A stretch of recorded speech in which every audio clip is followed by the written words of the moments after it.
Hey, how you doing? I have a short video lesson for you today. You're right in the middle of my kitchen, and I plan on going over a few things, giving you a few cool tips that you might not have heard yet regarding some breakfast strategies that a lot of top-notch fitness professionals are recommending, why they're recommending them, and what they can do for you. The first one I want to go over is what's called meat and nuts breakfast. Okay, basically, this strategy I've been playing with myself. There's a lot of good science behind it.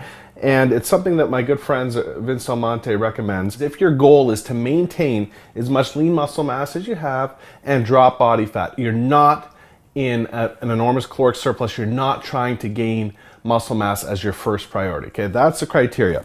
And for that criteria, a lot of people are finding it beneficial for their first meal of the day to have a gradual rise in their blood sugar, which is done by combining extra lean meat, okay, with nuts of your choice, along with a green veggie such as spinach.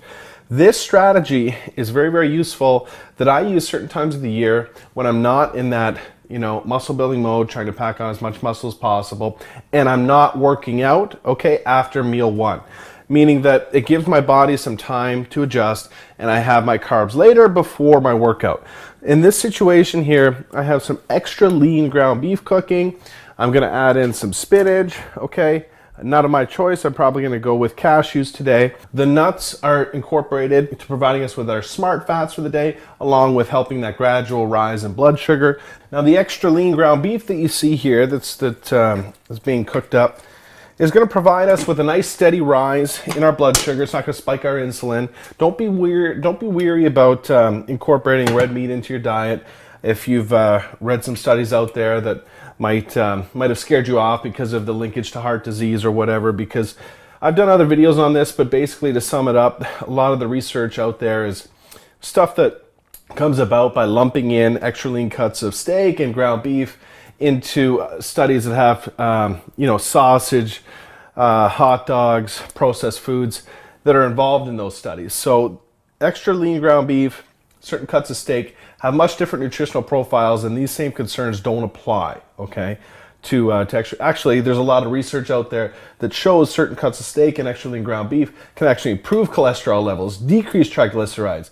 A lot of people don't understand that the fat content, okay, that's in certain cuts of steak and extra lean ground beef, half of it is actually monosaturated fat, the kind of fat that you get in olive oil. It's completely and solely good for you. It's not something we have to be concerned about. The saturated fat, it can be incorporated very, very healthily into your diet if you're sensible about it. So don't get too scared off by that. Basically, what we're going to do is we're going to determine our nutritional quantities, okay, to meet our caloric needs. We're going to incorporate the spinach into the meat, okay? We're gonna add in our nuts. We're good to go. I like to alkaline my body as much as possible by going with my lemon water, as I've talked about in other videos. And then if you're a coffee drinker, I'd recommend moving more towards a sugar alternative with all the, we don't really need to get into all of the problems with sugar intake in North America, but the things I recommend for sugar substitute include xylitol and stevia, both of which are going to be very, very sweet. It actually has a much sweeter taste than sugar itself and are very satisfying. Xylitol is actually very, very good for your teeth and gums, believe it or not. Another couple tips for you if you are in lean muscle building mode and you're thinking this might not apply to you, it really can apply to you. It's very, very simple. You're just going to want to incorporate a nice complex carb into the mix, not into the mix, but like as a side, oatmeal would be a perfect choice in this particular situation here.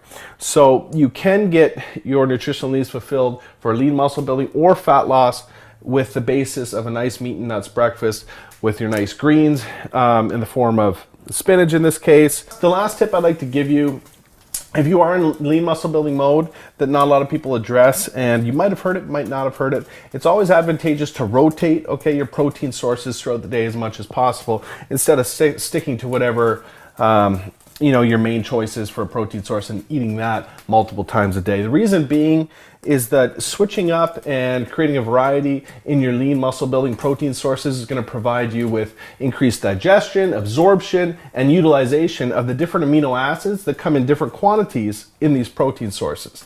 So that's a cool little tip, an advanced strategy that you might want to concentrate on when you're getting to that level and you're thinking, all right, I want to build as much lean muscle as I can.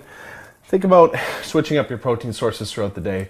And I think that's all I got for you this morning. About to crush some of this breakfast, and I look forward to bringing you back in my kitchen the next time I got something cool to share.